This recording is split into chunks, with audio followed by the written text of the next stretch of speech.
My girlfriend of 9 years introduced me as her roommate at her work party. When I confronted her, she said I was fortunate she kept me around at all. I agreed and apologized. The next day, I moved out while she was at work and left a note that read, "Good luck paying rent, roommate." She's been calling ever since. Before we start, I just want to say thank you for being here. It means the world. But take a look at this.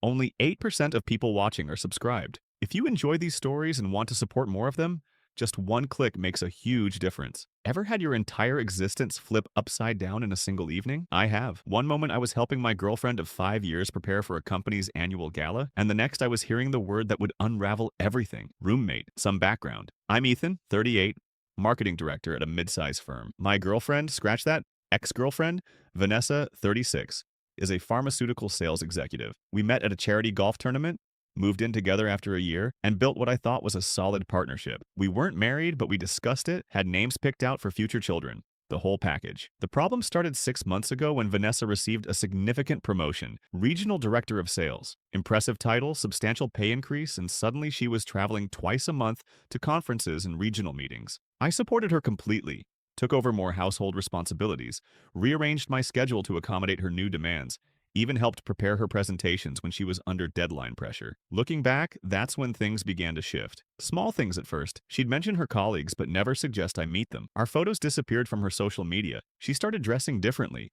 wearing outfits and makeup styles I'd never seen. When I complimented her, she'd say, "It's what professionals in my position wear." The implication being that I wouldn't understand? Despite my own executive position. Last month, her company announced their annual gala. Black tie, spouses, and significant others welcome. Vanessa initially told me the event was employees only. I only discovered the truth when I overheard her on a call discussing what her colleagues' husbands would be wearing. When I confronted her, she claimed she was just trying to spare me a boring evening. After some discussion, she agreed I could attend. I even bought a new suit for the occasion. Nothing outrageous, just a well-tailored Armani that cost $3,000. Wanted to look appropriate for her big night. The evening of the gala arrived. Vanessa looked stunning in a black designer dress I'd never seen before. The event was at an upscale hotel downtown with an open bar and gourmet catering. I was actually enjoying myself, making conversation with the other guests while Vanessa worked the room. That's when it happened. Her division VP approached us, hand extended toward me. "So you must be the roommate Vanessa mentions." I waited for her to correct him. "Actually, we've been together for 5 years," I'd expect her to say. Or, "This is my boyfriend, Ethan." Instead, she nodded. "Yes, Ethan and I share an apartment downtown.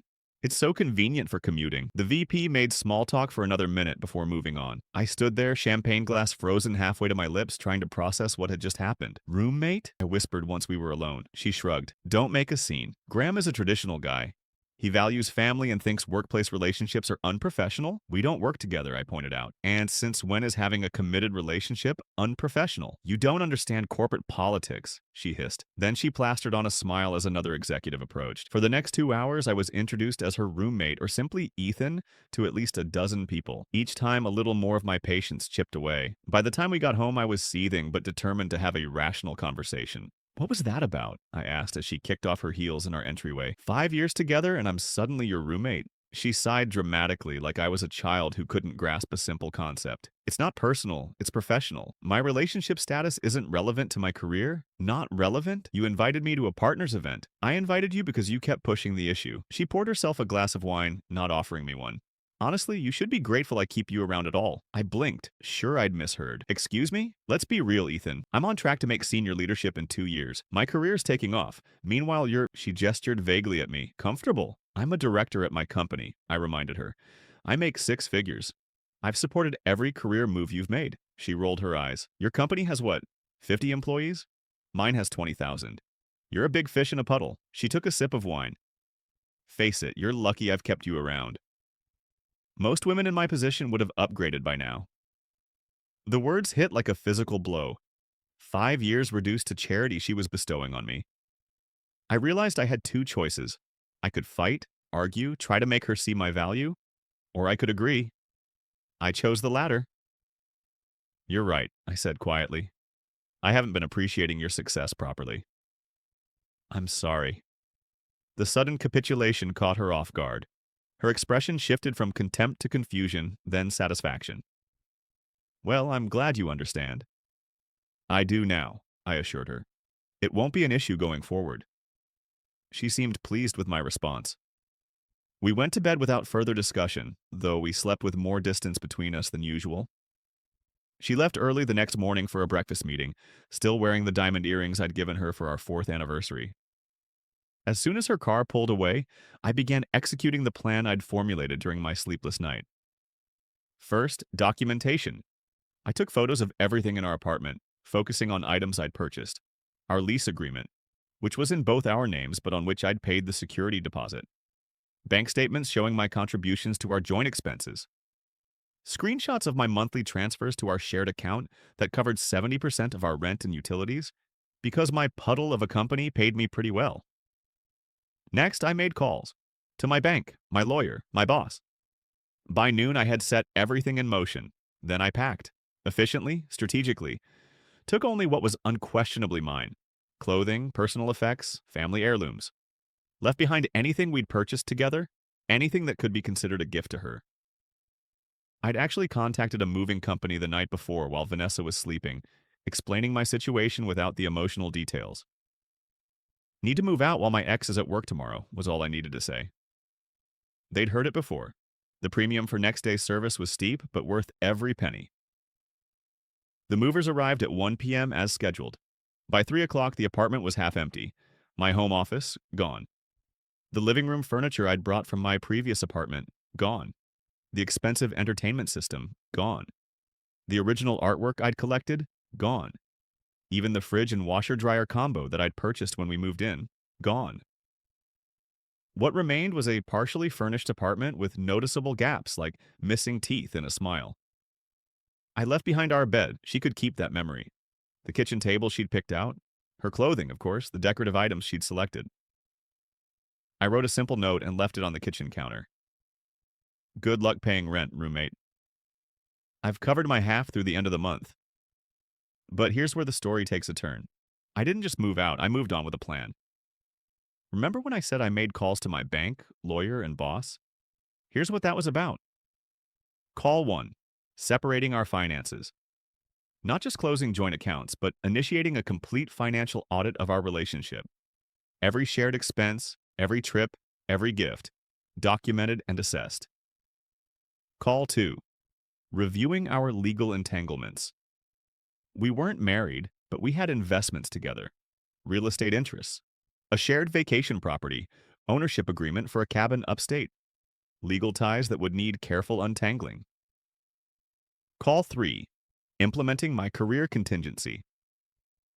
6 months earlier, I'd been offered a position at a major firm in Chicago, nearly triple my current salary. But I declined because Vanessa's job was here. Now I called to see if the opportunity was still available. It was. What I didn't know then was that Vanessa had been living a double life far beyond just calling me her roommate at one work event. Later that afternoon, as I was checking into a hotel, I received a call from an unknown number. It was Graham, Vanessa's VP of all people. Ethan, this is awkward, but are you and Vanessa still together? Confused by his question and his possession of my number, I asked how he'd gotten my contact information. You gave me your business card at the gala, he explained. Said to reach out if we ever needed marketing consultation. I kept it because, frankly, something felt off about your situation. I confirmed that Vanessa and I had just broken up. There was a long pause. I thought so. Look, there's something you should know. The reason I called you her roommate last night is because that's how she's been describing you for months. But she's also been seeing someone else. Charles from legal. They've been quite open about it at work events you weren't at. The floor seemed to drop from under me. How open? PDA at the last corporate retreat. Sharing rooms on business trips. Everyone assumed you two had some kind of arrangement. I thanked him for his honesty and ended the call, my hands shaking. Not just a roommate, but a convenient cover for her affair. This revelation changed everything. My measured response now felt inadequate. The carefully calculated exit seemed too gentle for the deception I'd endured. So I initiated phase 2, what I now recognize as going nuclear. Within 48 hours, I had 1. Withdrawn my portion of our shared vacation property investment, forcing a sale at a terrible time in the market. 2. notified our landlord that I would not be renewing the lease, which was up in 60 days. I paid my portion through then, but made it clear I was removing myself from any future agreements. 3. Contacted the HR department at my now former company to decline their counteroffer, explaining I was relocating due to personal circumstances. Mentioned my significant other's relationship with someone at her company had made my position untenable. Didn't name names but left breadcrumbs. 4. Posted a single social media update announcing my exciting career move to Chicago, tagging several mutual friends who would ensure Vanessa saw it. 5. Called my cousin who works at the same pharmaceutical company in a different division. Shared what had happened, knowing the office gossip chain would activate. The call started that evening. First from Vanessa, dozens of increasingly frantic messages. Where is all your stuff? Are you seriously moving out over one comment? You can't just leave like this. The rent is due next week. Why is Simone from accounting asking me about Charles? I didn't answer a single one. Then came the text that confirmed I'd hit my target. They're investigating me and Charles for non-disclosed workplace relationship violations. What did you do? Still, I didn't respond. By day 3, her tone had changed completely. Ethan, please. I'm sorry. What I said was horrible. You were never just a roommate. Please call me back. I didn't. By week's end, I'd signed the contract for my new position in Chicago, put a deposit on a lakefront apartment, and was preparing for my cross-country drive.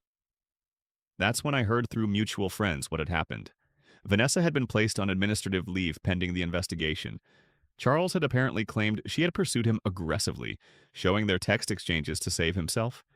Her carefully constructed professional image was crumbling. The cabin we bought together was sold at a significant loss, with her portion hit hardest due to the withdrawal penalty.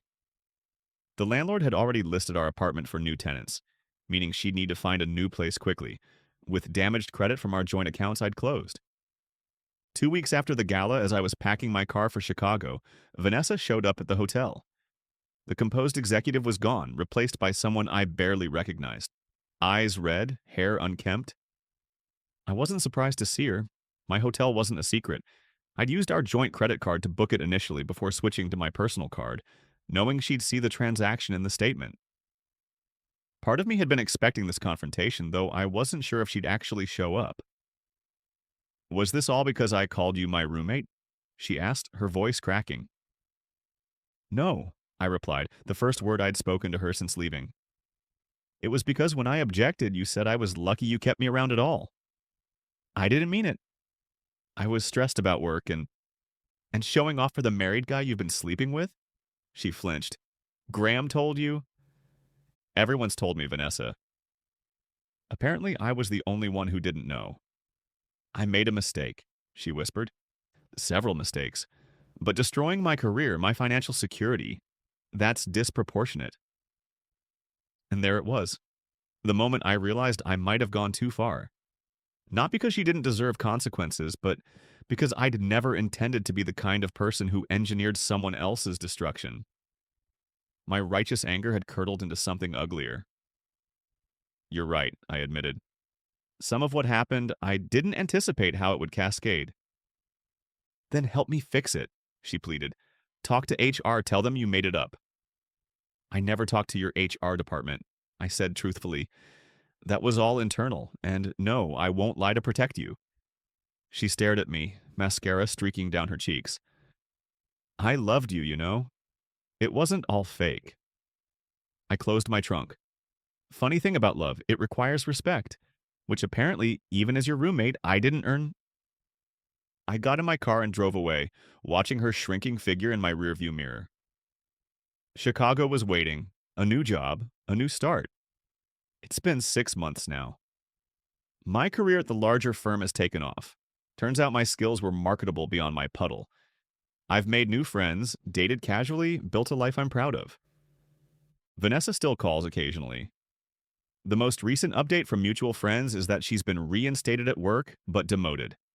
Charles was transferred to another division. She's living in a much smaller apartment in a less desirable neighborhood. The designer clothes have been sold on consignment sites. Sometimes I wonder if I went too far. If, triggered by betrayal and humiliation, I became something I never wanted to be: vindictive, calculating, cold. Other times I remember her face as she dismissed 5 years together, the casual cruelty of someone who thought I should feel lucky to be kept around at all. The truth lies somewhere in between. I didn't just move out, I demolished the life she'd built on the foundation of our relationship. Was it proportionate? Probably not. Was it what she deserved? I'm still not sure. What I do know is this: I'll never be anyone's roommate again. And if that $3,000 suit taught me anything, it's that sometimes the price of self-respect is high, but worth every penny. Edit. Wow, this blew up overnight. To answer some common questions. 1. Yes, I regret how far things went. My intention was to exit with dignity, not torpedo her entire life. Some consequences were natural results of our separation. Others were from her own actions being exposed. 2. No, I didn't directly report her to HR. I mentioned the situation to my own HR department when declining their counteroffer, and separately told my cousin what happened. The company investigation resulted from internal gossip, not my formal complaint. 3. For those saying I should have just talked to her, I tried. Her response was to tell me I should be grateful she kept me around. That closed the door on further conversation. 4. Some have asked if I found someone new. I've dated, but I'm taking things slow. Trust doesn't come easy after something like this. Update 3 months later. Life continues to improve in Chicago. The firm promoted me after I brought in 2 major clients.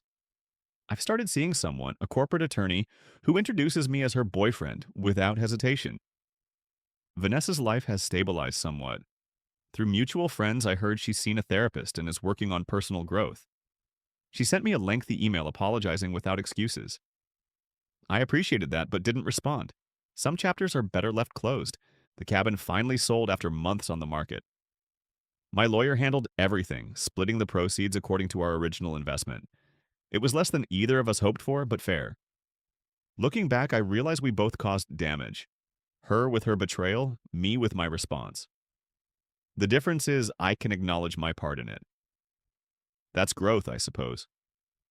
For those wondering if revenge feels good, not really. It feels empty once the initial satisfaction fades.